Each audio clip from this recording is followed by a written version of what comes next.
गुडो अपने समय के सम्राट शिक्षक थे। फिर भी वो फक्कड़ों की तरह अकेले ही यात्रा करते थे। एक बार जब वो यात्रा कर रहे थे तो तके नाका नामक गांव से गुजरे। वो शाम का समय था और भारी बारिश हो रही थी। गुडो पूरी तरह भीग गए। उनकी चप्पलें टूट गई, सो उन्होंने गांव में कुछ चप्पलें ली। जिस महिला ने उन्हें चप्पलें दी उसने देखा कि गुडो पूरी तरह से भीग गए हैं, तो उसने उन्हें आज रात घर पर रुकने का आमंत्रण दिया। गुडो ने आमंत्रण स्वीकार किया और उन्हें धन्यवाद दिया। उन्होंने देखा कि घर में बच्चे और वो महिला सब के सब उदास हैं। गुडो ने जानना चाहा।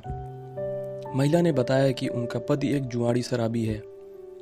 जब वह जुए में जीतता है तो शराब पीता है और गाली देता है। जब वह हार जाता है तो दूसरों से पैसे उधार लेता है और कभी कभी वह ज़्यादा नशा करता है तो वह घर भी नहीं लौटता है। मुझे समझ नहीं आता मैं क्या करूं। गुडो ने कहा, मैं देखता हूं। तुम ये पैसे लो और बदले में मुझे कुछ शराब और खाने के लिए दो। इसके बाद तुम जाओ और मैं ध्यान करूंगा। जब आधी रात को आदमी वापस लौटा, उसने पत्नी से खाना मांगा। वह नशे में था। गुडो ने कहा, मैंने तुम्हारे लिए शराब और मछली रखी है। मैं बारिश में भीग गया था तो तुम्हारी पत्नी ने मुझे रात गुजारने के लिए घर में जगह दी। मैंने पैसों से शराब और मछली खरीदी है। तुम चाहो तो खा सकते हो। वो खुश होकर पूरी शराब पी गया और फर्श पे लेट गया।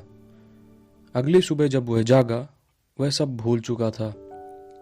उसने गुडो से पूछा, तुम कौन हो, जो उस समय ध्यान में थे। जेन मास्टर गुडो ने उत्तर दिया।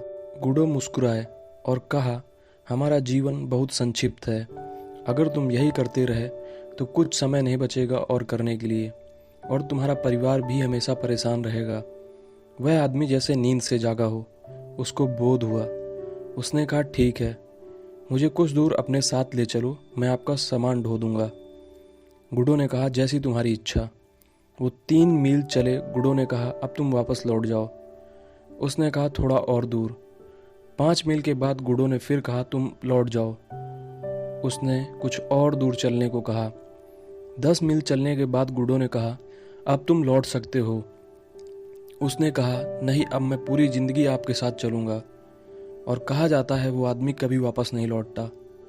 उसका नाम मुनान था, मतलब वो आदमी जो कभी नहीं लौटा। तुम भी उसे एक बार हृदय भर के पुकारना, और जब तुम्हारे प्राण ही प्रार्थना बन जाएंगे, तुम्हें बोध होगा। तब मैं तुमसे कह देता हूं कि तुम भी वापस नहीं लौटोगे। उसकी ऊर्जा अनंत है। वो तुम्हें अपनी तरफ घसीट ही लेगा।